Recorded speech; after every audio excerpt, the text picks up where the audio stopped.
Good morning and welcome back to Daybreak. It is 9 a.m. and we continue to stream here until 9:30 here on WGRZ Plus. And we want to update you on that Buffalo police officer who was shot several times earlier this week. Police Commissioner Erica Shields says the officer is still at ECMC, but he has received a good prognosis and is on the road to recovery. Police haven't named that officer publicly. And as the officer recovers, the investigation continues.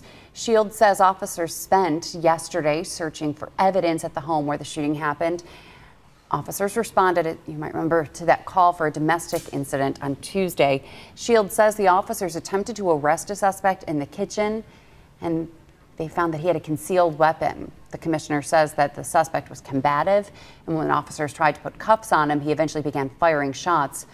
Another officer the one officer was shot several times. Another officer returned fire and shot the suspect. The suspect underwent surgery at ECMC. We don't know his condition or his name. And now there are concerns growing about the staffing levels for Buffalo police. The president of the Police Benevolent Association says the department's currently short about 100 officers, and they're also dealing with retirements and recruitment challenges. He says the recent shootings and stabbings involving officers have raised even more concerns about staffing and morale.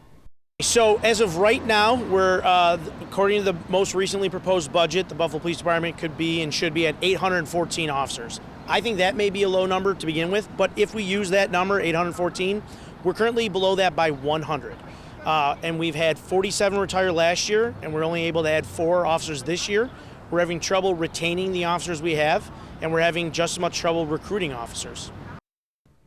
The union president also says the department has been without a contract for nearly a year and says overtime is becoming unavoidable as officers continue to respond to violent crimes across the city. State police are searching for a missing man who might need medical attention. A missing vulnerable adult alert was issued for 30-year-old Bradley Mangine of Lockport. Police say he was last seen Wednesday afternoon getting into a dark-colored SUV or van on Maplewood Drive. He was wearing a red sleeveless shirt, red shorts, and slide-on sandals. If you see him, you're asked to call 911. Lawmakers here in New York State are hopeful that they're in the final stretch of passing the New York State budget. It was due back in April, and legislators have passed 15 extenders since then. The latest extension expires today.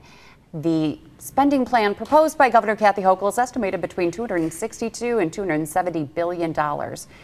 As New Yorkers deal with rising costs, there is some good news, though, when it comes to getting a little bit more money back in your pockets. If the budget is passed, it would include $1 billion to help people with rising utility bills. So here's a breakdown of how much you might get. Joint filers with incomes below $150,000 would get a $200 check. Joint filers making between $150,000 and $300,000 a year will get $150. Single filers with incomes below $150,000 will get a $100 check. And the checks will be sent out between September and December this year and will be based on 2024 tax returns. We're also getting a better idea about how much the city of Buffalo will receive from the state to address its financial shortfalls. Buffalo will get a direct cash influx of $55 million, according to a press release from Speaker Carl Heastie's office. $30 million of that was previously announced by Governor Hochul after Mayor Sean Ryan visited the Capitol to lobby for aid. But the additional $25 million is a combination of the annual aid and incentives for municipalities funding and also a distressed cities fund. 2 on Your Side spoke with Assemblyman Pat Burke after last night's session. The chair of the city's committee explains where some of that money will be going. One of the most shocking things I heard through our budget process and hearings from the city of Buffalo, they only have 14 functioning plows. It's not okay. And so there is going to be investment into the basics, right? Like that, this is what we're supposed to do. And it's sort of shocking that hasn't happened. So these resources will have a positive impact, not just on your bottom line, but also on the quality of life and safety for people in the city of Buffalo. So at least $55 million will be coming to Buffalo, but that number could increase as more budget bills get passed. And there's another court hearing scheduled for former Pharaohs strip club owner Peter Gerace. It's being described as an evidentiary hearing for his federal witness tampering case, where he's accused of conspiring with 5 other men to kill a witness, Crystal Quinn. Gerace was sentenced this month to 25 years in prison after being convicted on federal drug and sex trafficking charges. A Buffalo teen has pleaded guilty to manslaughter in the deadly attack of an elderly man. A 17-year-old repeatedly stomped and kicked 88-year-old Andrew Krawczyk in the head near Forest and Parkdale Avenues in May of last year. Krawczyk was taken to ECMC and died from his injuries about a month later. The teen's name is not being released because he was 16 years old at the time of the attack. He's scheduled to be sentenced in July. And the Chautauqua County Sheriff's Office is asking for the public's help solving a homicide case that dates back nearly 4 decades. Investigators are continuing to look into the 1988 murder of Kathy Wilson. The Sheriff's Office is now asking anyone who worked for the former MCM Enterprises in Russell, Pennsylvania back in 1988 to come forward if they haven't already spoken with investigators. Anyone with information about the case is asked to contact the Sheriff's Office Unsolved Cases team. 9:06 on Daybreak, 55 degrees. And wow, 55. It's kind of gotten... It's kind of cool. Yeah. With the clouds, but check this out. Cloud cover. Check this out. I'm going to show you something cool. Whoop, no, not that one. And no, not that. That one. Ooh. So now we're looking out to the north and west of that cloud bank, and this is the clearing that's coming. Places that are cloudy are going to soon see this as the clouds are clearing here over. That sunshine will make it feel a lot better. Oh, it sure will. And we're going to be cooler, though, today, no doubt. We're going to only be in the mid-60s yesterday, which is about a 10-degree drop from where we were yesterday. Yesterday, we were into the mid-70s. Today, we are into the mid-60s. So here we go. Becoming mostly sunny today. It looks like we're going to have a nice weather pattern once we get rid of the clouds. Why are my clickers not working? This happens every now and then. All right, sunshine with temperatures near 70. And there we go. Mostly sunny this weekend. In that temperature range, 65 to 70. So it's comfortable. It's not terribly warm. It's very comfy. Shirts, shorts. Yeah, shirts are always a good idea. But it's, we're not quite cool, but we're seasonable. 67, 68, that kind of thing for the weekend. Mostly sunny. Here's the deal. We just kind of have a reinforcing shot of cooler air. This has been kind of the prevailing weather pattern all week. And remember last weekend? Remember how cold and wet it was on Saturday? We're going to have the cool. We're just not going to have the wet again. So it's a weather pattern similar to last week, minus the clouds, or last weekend, minus the clouds and rain. We are going to have the, low to mid 60s on Saturday as opposed to normal, which is in the low 70s now. There are the clouds. See that? That last camera shot we had was looking out this way. So that is the clearing that's going to take place as these clouds depart. And again, cooler numbers from the north will take over today. Mostly sunny skies. Tomorrow, we'll see another mostly sunny day, although temperatures up a few degrees from today. On Friday, sunshine. There will be some clouds. And we keep talking about the Friday evening forecast with the chance of a couple of light showers or a sprinkle in the evening, okay? That's something we've been discussing all week.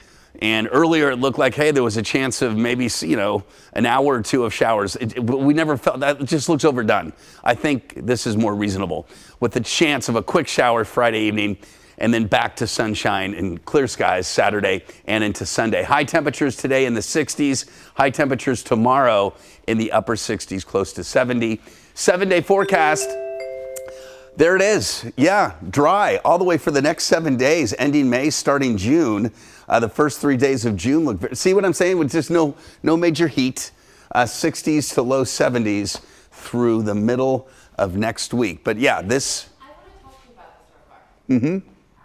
Every cloud on there. Yeah, different. It's different. Yes. You've carefully picked out every single cloud. Big difference between this one and this one. Right. We have time to waste real quick. Can you just tell me about it? Is our time ever wasted, Melissa?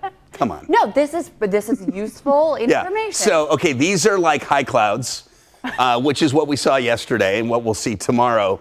This What's that? This is a cirrus cloud. This is a cumulus cloud, but this cloud is more focused on the afternoon's outlook because we're going to have clouds. So, but notice I have the cloud in the morning and then sunshine in the afternoon. Okay. And the difference here, Monday, we have maybe a little bit more cloud cover because in certain layers of the atmosphere, it's going to be cooler and that helps generate more clouds. So there could be a few extra clouds Monday. That is not a cumulonimbus cloud. My director's asking me in my ear. The cumulonimbus cloud is the one that'll have lightning bolts coming out of the bottom of it, which we don't have. So, yes. So basically, this is sunny to mostly sunny. This is mostly sunny. This is partly cloudy, and then mostly cloudy. We don't have on here would be a bigger cloud. This is why I had student loans for 4 years. Going to college to learn cloud shapes. How to pick the right icon for the cloud. I owe thousands of dollars for the education that helped me pick clouds. Now, there's a lot more to it, trust me. Lots of science here, Melissa. Lots of science. And you know what? I asked, you weren't expecting the question. You described it in great detail. You definitely know what you're talking about. That's our chief meteorologist. That's another college course. Does Patrick know what he's talking about? 101. That seems like a game show. Right. All right. Patrick, thanks for that cloud breakdown. Stay with us. We'll be right back. Welcome back. We want to say congratulations to the SUNY Niagara, formerly NCCC. Their baseball team took home a national title. The team won the National Junior College Athletic Association Division III championship last night. They beat Rowan College of South Jersey 12-8. The team went 55-6 overall this season, and it is their first national title in almost 60 years. So congratulations to the SUNY Niagara Thunderwolves. And I know our sports team is going to be doing another story about them in this really great season and a national title. 61 games and you lose 6. That is insane record. Yeah. It is amazing. And to think about the commitment for these players also, you know, they're going to school and I'm sure that they've got to maintain a certain GPA, and then to play this long season and do so well and travel. So that's awesome. Congratulations to them. I wish I knew more about them. We'd cover them more throughout the season, but yeah, it's really great to see. Well, we're recognizing them here. Hopefully that expands because that's an amazing accomplishment. Yeah, for sure. Record. Wow. So OTAs are continuing, and we are kind of exploring the roster a little bit. Now we know that they added some depth to the linebacker room. They signed inside linebacker Demetrius Flanagan at Foles to a 1-year deal. He played for the Giants, played in 10 games last year, started in 3. The Bills had to release wide receiver Max Tomczak to make room for him. And when it comes to wide receiver, we're getting a better look at rookie Skylar Bell. He was picked up in the 4th round of the NFL draft out of UConn. And Bell has been getting acclimated to the NFL life during OTAs. And he says there's a lot to learn, especially the playbook. It's tough. It's for sure different than college. A lot of different verbiage, different just words, terms, super long. But you got to lock in. You got to know what you're looking for, know what you're trying to hear, and then go execute. You know, the vets have been great in my room, helping me whenever I need help and just, you know, getting me along.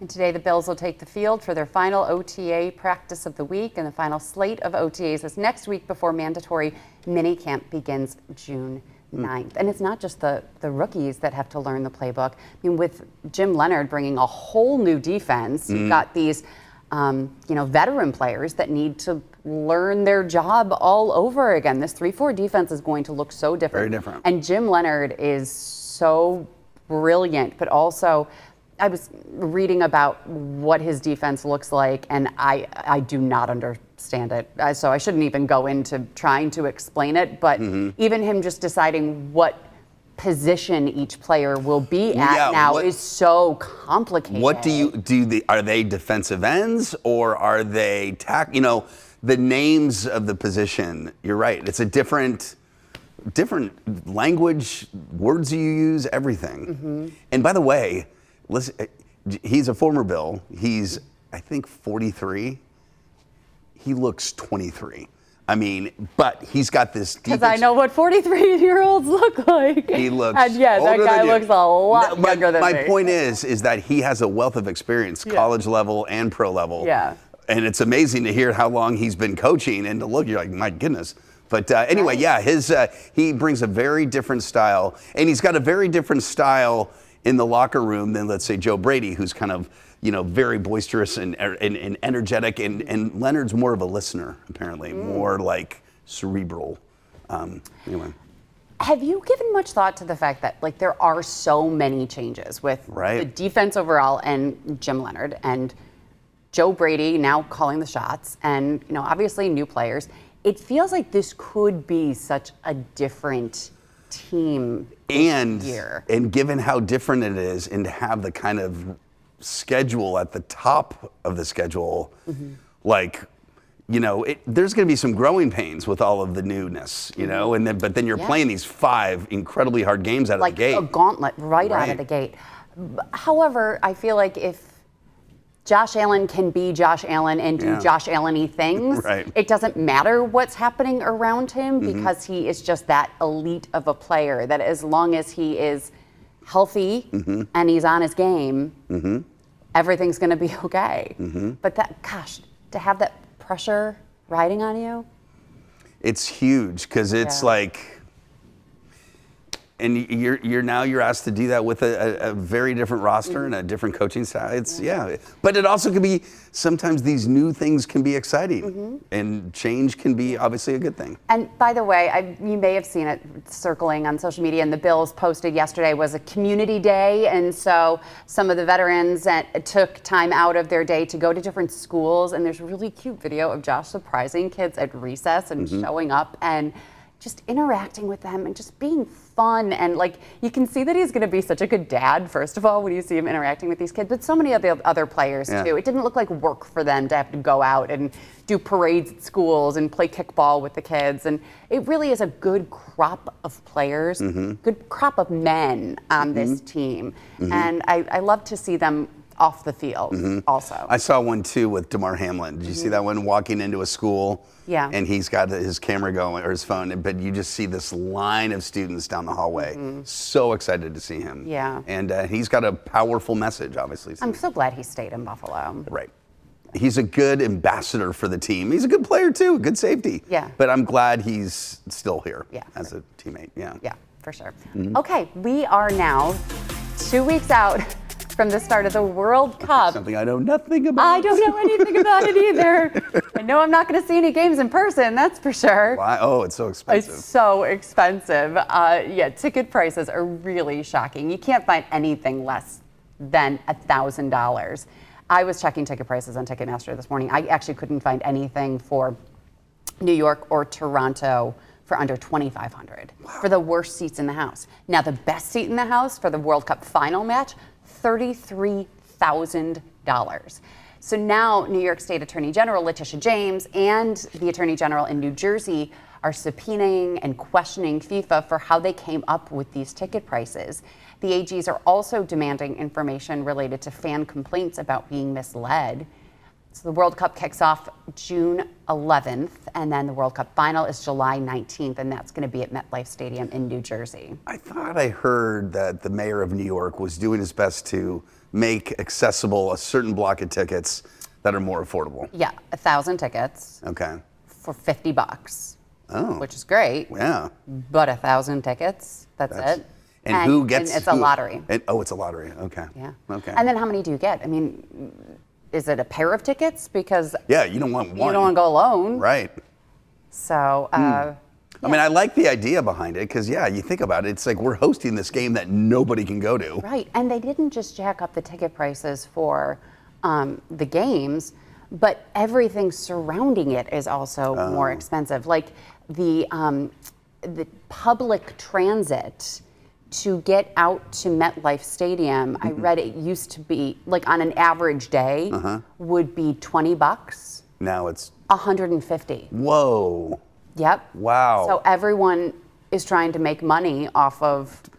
Hey, if you can spend $2,500 in a ticket, you'll certainly spend $150 to get there. And what's your choice? You have no other No, no choice. other I mean, the choice, Uber, you're going to pay surge pricing for an Uber for sure. Right. And hotel prices are absolutely astronomical. So, yeah, it's great that it's here, but who can actually afford to go? There's going to be, of course, it's people from around the world who are coming into town Right. to watch the World Cup. Right. So, and if they can, hey, spend their money here in New York State. Television's I fine suppose. with me watching the game, right? I don't even know what to watch. And the field is so huge, you can't see, right? The soccer field's a lot bigger than a football Doesn't field. it look so? But Jay, if you're looking at soccer in person, it doesn't look that big. But when you No. look at it on TV, They're it's like these little minions running around this Yes. massive sea of grass. Right? There's so much. Oh, and then imagine the thought, who kicked the ball down the field? I got to run all the way there. Kicked it all the way there. And then by the time I get there, it's going to come all the way. It's like, hey, Johnny, you go. I'm going to hang out by the goal. Did your kids ever play soccer? I did. My kids did not. That's one sport they did not play. But I know that when I grew up, soccer was everything Yeah. for the from 3rd grade through 8th grade. Yeah, and so I feel like In soccer high is a school too, good yeah. beginner sport for Right. kids to just kick the ball around and learn. Is it as popular now as it was 30, 40 years ago amongst the youths? Is it? I mean, Well, so Elliot did Soccer Shots, which is a popular Okay. organization that introduces like 3-year-olds to soccer okay. and 3, 4, 5 years old. I mean, is there a chance that maybe lacrosse became more popular at the expense of soccer? Or maybe at the expense of baseball? I don't know, because lacrosse is huge. I just don't hear my son or his friends or my daughter and her friends talking about soccer. Doesn't mean it's not huge and popular. I'm not saying and that. there are great organizations here who do Wonderful. offer amazing youth leagues. I just don't know. I just remembered it was the sport when I was growing up. But I'm sure if you're in the soccer world, like it is big. Mm-hmm. Right. Yeah, I'm not saying by any means is it. I just don't know if it's, things change. There's evolution of what's popular and what's, So. And in our world, we kind of have to know a little bit about a lot of things. But soccer is one of those things I know nothing. Yeah. David Beckham. Yeah. And Mia Hamm. Well, to me, it's Pele. Pele, right? And Cristiano Ronaldo. Okay, but then again. Now we know what Europeans feel about American football when it comes over. They're watching a sport that they probably don't know much about. But do they not know? I think they would struggle. Understanding the rules of football and the penalties and all the plays. I say that I don't know how to count or keep the score, keep the time of soccer, but it's much more complicated. And it's got to be frustrating because they're like, why does the game keep stopping?